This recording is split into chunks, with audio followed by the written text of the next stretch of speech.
Hello. Welcome to our podcast again for 2026. And first thing I'd like to say to you is Happy New Year.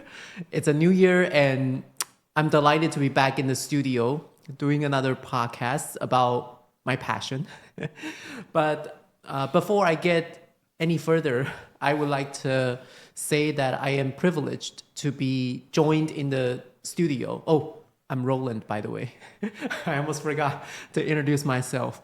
I'm privileged to be joined in the studio by two English teachers extraordinaire, Richard and Donovan. So let's say hi to them. Hello. Sorry, I get too excited. Hello. Richard, hi. Hi, I'm Richard. I'm pleased to be here. And Donovan, hello.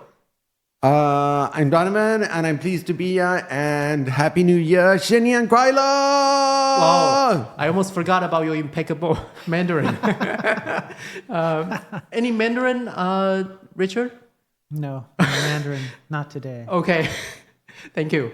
All right, so we have a few things we'd like to discuss today in our podcast, but let's just get started by talking about New Year's resolutions, because it's a new year, and traditionally in the States and in many Western countries, it is customary for people to make New Year's resolutions. It's maybe not so big here in Asia, but I know in the West, some people still do this. So I would like to discuss a little bit about the New Year's resolutions for 2026. And I found out on the internet that Americans under 45 are more likely to make New Year's resolutions. And some of the more common ones include being happy, eating healthier, making more money, and exercising more. And I think those often top the list. But I like to ask my panelists here if there are New Year's resolutions on their mind right now. Let's start off with Richard. Well, I'm over 45, so You can still make New Year's resolutions. Well, let's see. I can either try and be deeply profound and say I want to self-actualize, or I can be more mundane and say less beer, more exercise. I think I'll be mundane and say I want to drink less beer and exercise more, be happier. Yeah, that's about it. Sounds good, Richard. Thank you. And Donovan, any thoughts? Okay, for me, well, very similar, just being healthier. I've been swimming 2 or 3 times a week, and I want to make sure that I go swimming 3 or 4 times a week, an hour each time. I just want more exercise, and I hate exercise, but I just want more of it so that I can be healthier. Okay. And that's my New Year's resolution. Yeah. Sounds good. It's always good to exercise. We know sometimes, especially... What's your resolution? Oh, good question. Thank you, Donovan. I started learning French on my Duolingo app on my smartphone. And I started this, I think maybe more than 500 days ago, because I have a record on my phone. And I want to continue to learn French. Sometimes I get a little lazy, and so I switch to the intermediate English learning session. But I think I could get back to learning more French. And exercising more is also something I want to aim for in 2026. And perhaps just eating healthily in general. Resisting that pack of French fries, hash browns, the delicious ice cream. Yeah, those things. Sounds good.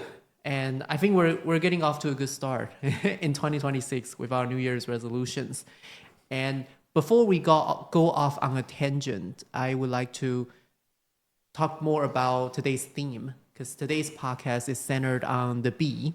And people have always wondered this, because, I'm a teacher, and people have always asked me, what is the longest word in the English language? Donovan, what is the longest word in the English language? It's complicated because some words are like place names, for example, or scientific names. But if you're just looking at normal words, then floxinosinihilipilification often comes up. Flux, what? You Do you want me to spell this? You can, yeah, it's good for our viewers. Okay. You've got to tell me if I'm spelling it correctly. Let's see, Flaxy. floxinahilipilification. Floxy. No. We have the answer here on page 4, Richard, if we want to, Cini. yeah, if we want to check. No, Cini. Okay. Hilly. Pilly. Okay. Vacation. And you can tell me if I've spelt it correctly. That looks correct to me. Okay. Yes. There we go. And that simply means fluxinocini-hilipilification. It simply means the act of determining something as worthless. I see. So if you think I've just wasted your time now, you could just say I'm fluxinocini-hilipilificating. Okay. Sorry. You're definitely far from that. That's an interesting word. I have it here actually, 29 letters. And I have it in a sentence that I found online. It says that... A longer word? No, using the word in a sentence. Oh, fluxinocini-hilipilification? Exactly. I used fluxinocini-hilipilification in an essay once. And the teacher wrote in the margin, I'm not giving you extra marks for this. That's a pretty funny one, right? Yeah. So I hope none of us efforts are fluxinocini-hilipilificated. We always want to feel appreciated. Yes. But that's a good one to get us started. I also have the all-time favorite, pneumonal ultramicroscopic silicovolcanoconiosis. Any idea what that means, Richard? No, I don't. I have no idea. This is probably crowned the longest because it's 45 letters. Right. Sometimes we refer to it as P45. Okay. This is a lung disease caused by inhaling volcanic ash. Oh, okay. Yeah. Yeah, I heard the what was it? Yeah, Volcanic? volcano there. Volcano, Volcanoconiosis there. Volcanoconiosis. Yes, Okay. exactly. And it's just a combination, just like fluxinocini-hilipilification is a combination of different Latin roots. Yeah. Right, Donovan? I don't know. It just sounds like a disease I don't want to get. Right. And, my students are pretty harsh on me. Sometimes they would ask me if I know how to spell the word, but I won't do it on air right now. Yeah. Okay. I also have another one. I'm sure Richard is familiar with this one because this word was made popular in the 1964 children's film, Mary Poppins. Right. What's the word, Richard? I think it's supercalifragilisticexpialidocious. Yeah. That is correct. Yeah. And what does it mean? I think it just means great. Am I wrong? Exactly. Like you're correct. super great. Yeah. Yeah, that's more of a word for an over 45-year-old, yeah. But someone who is 60 years old and stuck in the past, yeah. But am I correct? It doesn't appear in all dictionaries. Well, this is the thing. Because it's a made-up word for the movie. Yeah. I did find that it appears in some, but not all dictionaries. Okay, so some. That's kind of interesting. I don't know where I heard it recently. Maybe I heard it in a podcast or some sort of it wasn't a podcast. It was like a video, I think, on the English language that I just happened to watch recently. It said something like 1,000 new words every year are added to the dictionary, which I found kind of amazing that there's that many, that language is changing that fast. Yes, languages are always evolving thanks to Yeah. technology and many other different fields. But I did find that life on the set of the 1964 musical wasn't always supercalifragilisticexpialidocious. Well, things are not always supercalifragilisticexpialidocious. Right. There are sad moments, there are gloomy times, but that is just a word that was made popular because of the film, I believe. Right. Yeah. Donovan, are you trying to spell that word? I'm just writing it out. Okay. For anybody who wants to see it. Supercalifragilisticexpialidocious. That's right. And it's a song, right, Richard? Yeah, it is. Yeah. If I remember right. Yeah, there's a video or several videos you can Sure. check out on YouTube. Sure, you could Google it. Mary Poppins. It's a musical. Yep. Okay, that's 34 letters. I have here 34 letters.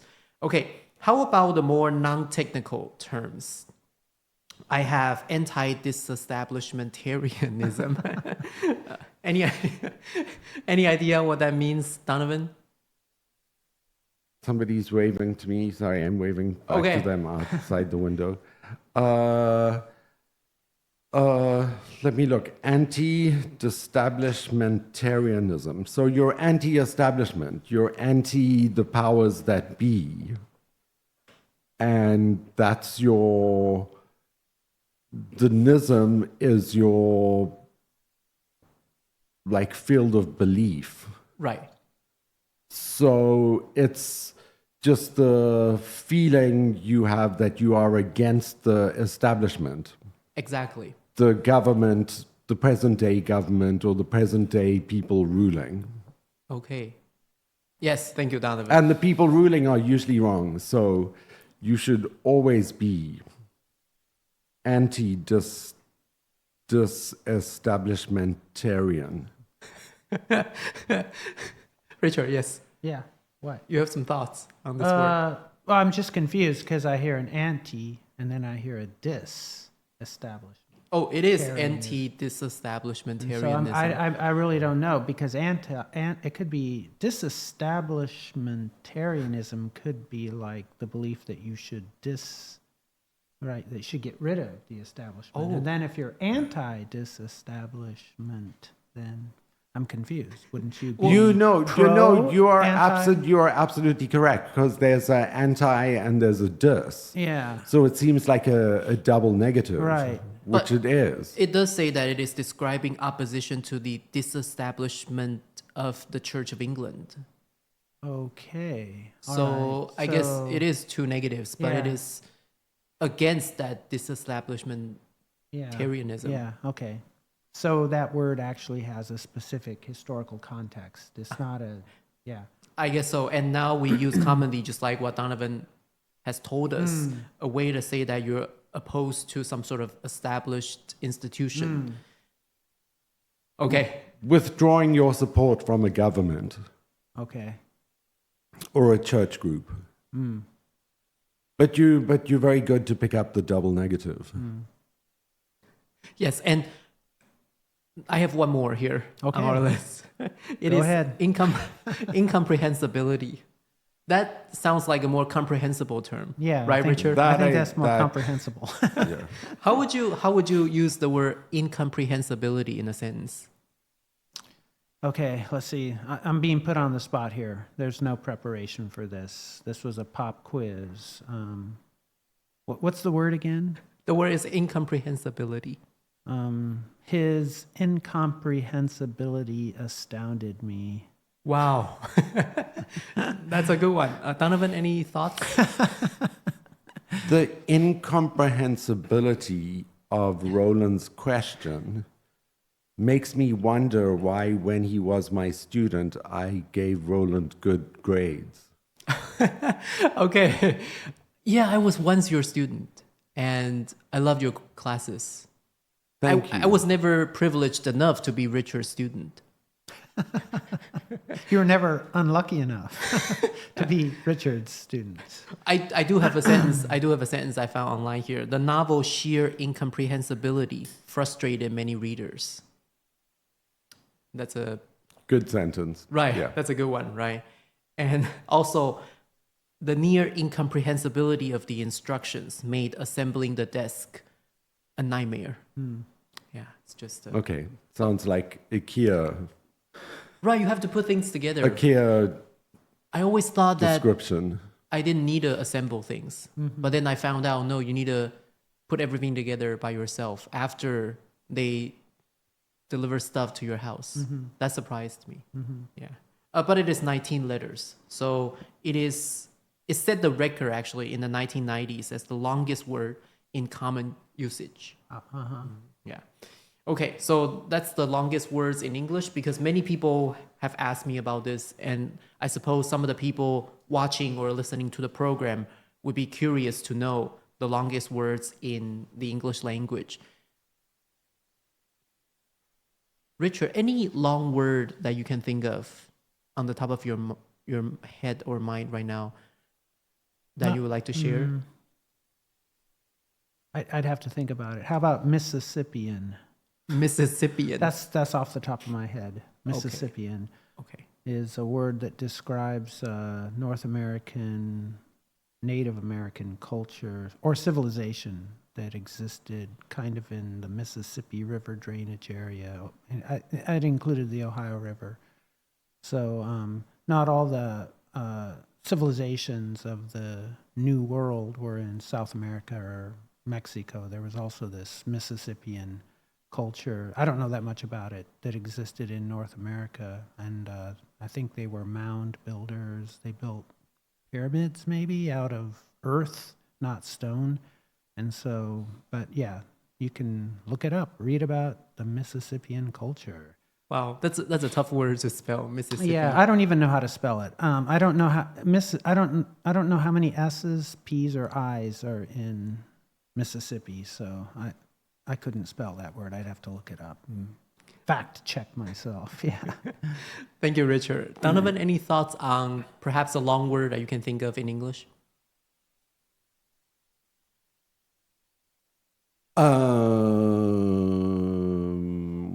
Well, maybe like words I like. I don't know about long words because they're not particularly long, but I like ailurophobe and ailurophile. Okay, could you enlighten us on that? And well, of course, a phobe means you are somebody that fears something, because phobe is like phobia, a fear of something. And an ailurophobe is somebody who is scared of cats. Phile means a lover of something. So a bibliophile loves books. An ailurophile loves cats. And we should all love cats. I think everybody watching this should go out and find a cat now and hug them. Be an ailurophile, not an ailurophobe. Sure. Thank you, Donovan. Yeah, I do like the suffix phile and phobe, or the suffixes phile and phobe, because they do communicate some sort of idea.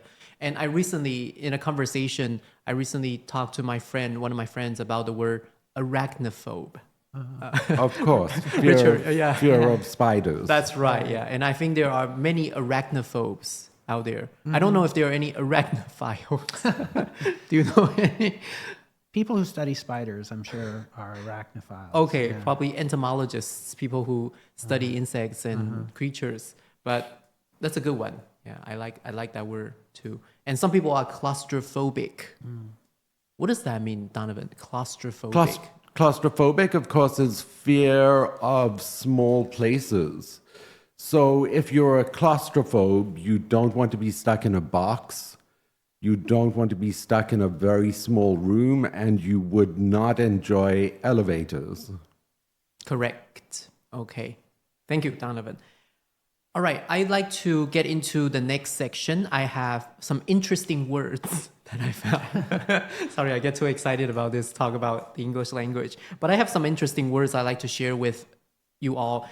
The first word is strengths. And what's neat about this word is that it's only 9 letters, but it is only one vowel in strengths. Richard, do you find it interesting? Strengths? There's only one vowel, right? strengths. Okay, let me show that to people. Strengths. There we go. Strengths. Yeah, I guess there Only is one vowel. Only one vowel. only one vowel. Only one Yeah. vowel. The E. Yeah, it's probably the longest word we can think of in the English language that has only one vowel. Yeah, that is interesting. Yeah, I'd never noticed that. Yeah. Donovan, what are your strengths? And it's only one syllable. It is only one syllable because there's only one vowel. So it's strength. Yeah. Interesting word. Yeah, but my question... What are my strengths? Right. What are my strengths? Just being an amazing teacher, an extraordinary friend, an all-around amazing human being. Thank you. Yes, No, yes. Nahali. I think the students here at the university are very well aware of your altruistic contributions to the classes in the university and everything here. Okay, strengths is a good word. I also have unimaginatively. It is 15 letters, and what's neat about this word is that it has 8 vowels in total, and the vowels and consonants alternate. So as you can see, this word unimaginatively, we have alternating vowels and consonants. Isn't that amazing, Richard? Yeah, that is amazing. Yeah. Okay, Yeah, there I've we never go. really I'm showing it to you imaginatively. That's right. Yes, and there's a final Y Oh, there if you wait. count that Y And as a that- vowel. That is a U, And and the Y an ending Y. can also count Exactly. as Good. Thank you, Donovan. Yes, that vowel, is the word. unimaginatively. And I found an interesting sentence. Many schools teach languages unimaginatively through tedious grammar lessons. I know that's definitely not the way we do things here at the university, right, Donovan? Absolutely not. Okay, yeah. I don't know if people get this about the Language Center, but all of our teachers actually want our students to enjoy English and to realize that studying a language can be fun. All of our teachers want that. And that's what we strive for. We're not just trying to make students' lives hard by forcing them to do a freshman English course. We're actually trying to help their English. I think that's the neat thing about the language classes here at the university is that it's different from the traditional conventional ways of teaching grammar, sentence structure, writing and reading, because we have a lot of interactive activities in class here, and we want that student engagement, and that's so critically important in today's world. And it's getting harder and harder to grab students' attention. They have a relatively short attention span these days with technological devices distracting them.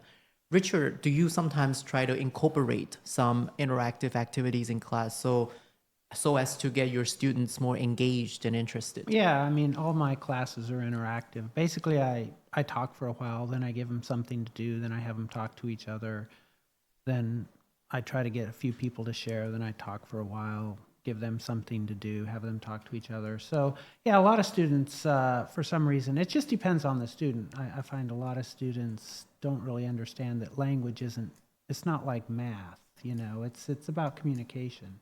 And that's an important part of practicing the language is using the language to express opinions and ideas, even if it's summarizing or answering a comprehension question or something like this. And so, I think I try to keep it interactive, yeah.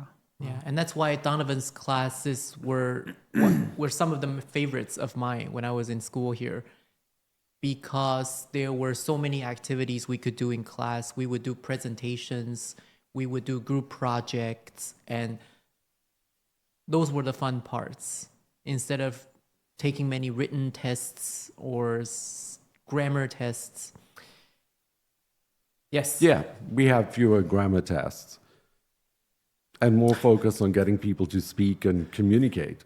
Yeah. But grammar still plays a dominant role in language, doesn't it? Of course. Grammar's still important. I once had a student, and he told me that he didn't know any words in English, the intermediate or advanced words, but he had perfect grammar. And he asked me if it would be okay to travel in the States not knowing any words, only grammar. What do you think, Richard? I don't know if that would work very well. I don't know how you can possibly have perfect grammar without at least knowing some words. Maybe some basic terms like the Yeah. fundamentals. And Yeah. he hated memorizing vocabulary words. Yeah, I don't blame him. Rote memorization doesn't really work too well. You've got to have the words before you have the grammar, though. True. Maybe he knows how to structure string sentences together, but he doesn't know the appropriate terms or words we Yeah. use with those sentences. But I would say it's probably you're more comprehensible if you know some words Of course. as opposed to knowing grammar and not knowing any words. Yeah. Yeah, and Yeah. it's not just about knowing words productively. It's being able to understand what people are saying, right? So, I mean, you can probably get by.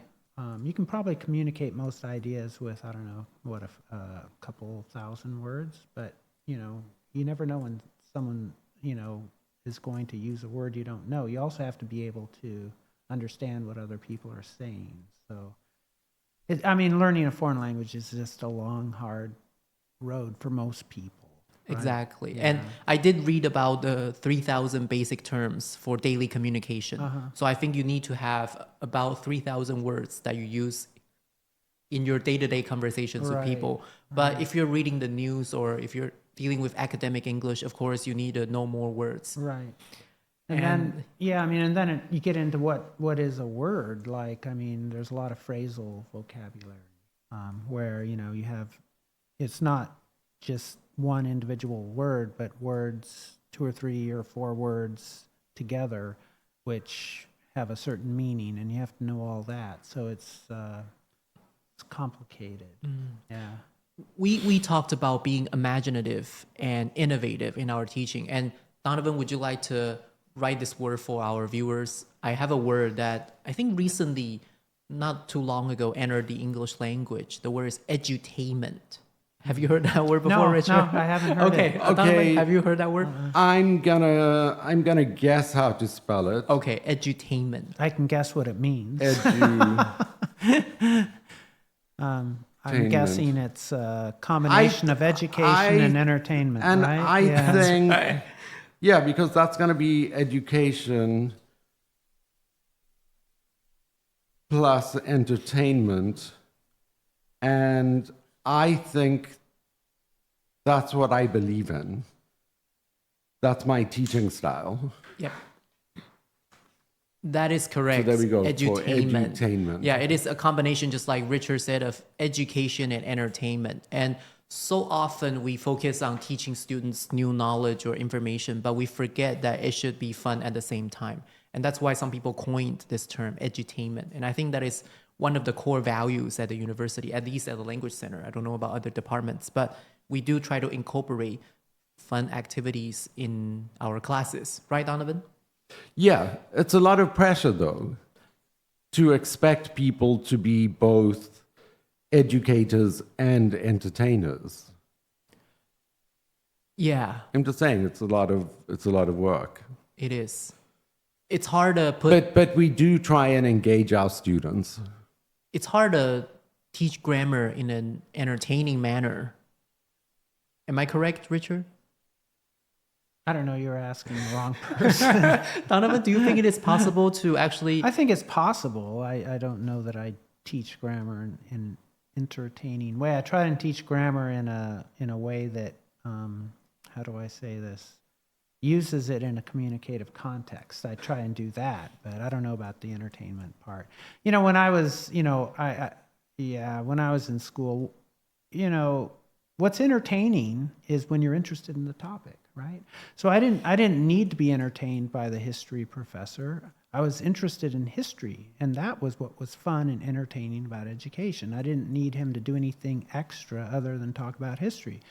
And I didn't need to be entertained by the biology teacher because I was interested in biology. I was interested in that. And so, that's what was fun and entertaining, was learning, so Yeah, that's my opinion. But yes, thank you, Richard. Some people are naturally interested in a certain topic or discipline, and they don't need, just like you said, people to be entertaining to get them interested in the topic.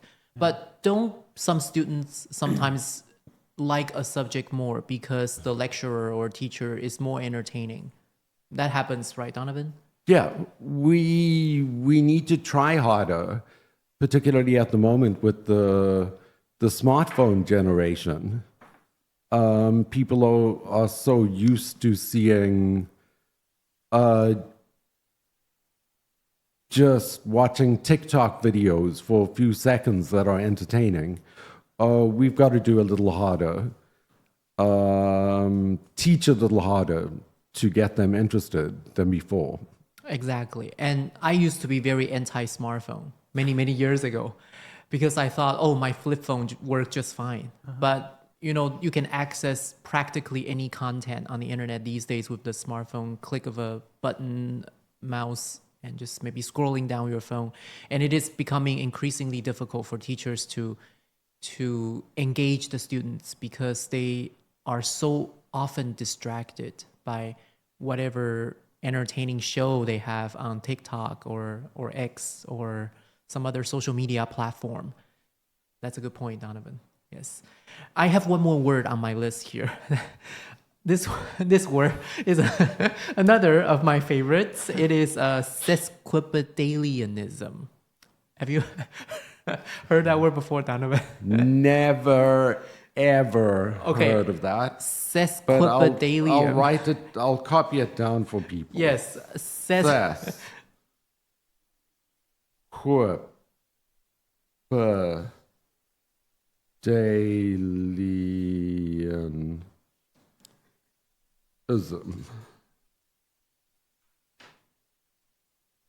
That is correct. Yes. And it means? What does it mean, Donovan? The tendency to use long words. That's right. And so a sesquipedalian is a person It's an irritating person. who uses long words. Yeah. And I have a sentence. Norbert dozed off halfway through the principal's sesquipedalian speech. Isn't that funny, Richard? I'm laughing. I'm smiling. Okay. It is a word derived from Latin, and I believe it's just a word meant to show off. Yeah. Yeah. Okay, 17 letters.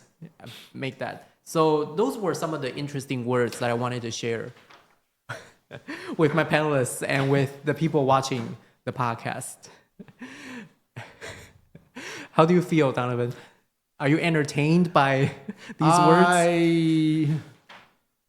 I do not believe in sesquipedalianism. I think we should try and express things in clear terms, shorter words. Okay, well said. Richard, are you impressed by these terms, or are you like Donovan, who's more like... I mean, it's fun with big words. That's it, right? I mean, yeah, I'm not... Big words are fun. Big words are fun. I mean, it depends what you're doing with the language. Like if you're just trying to communicate something clearly, maybe you want to be, it depends. Are you being practical or are you trying to be poetic or literary? It's not... it just depends on what you're trying to do. Are you trying to have fun with big words, right? I mean, if you're trying to have fun with big words, then it's more fun. The more interesting words, more fun, right? I mean, that's it.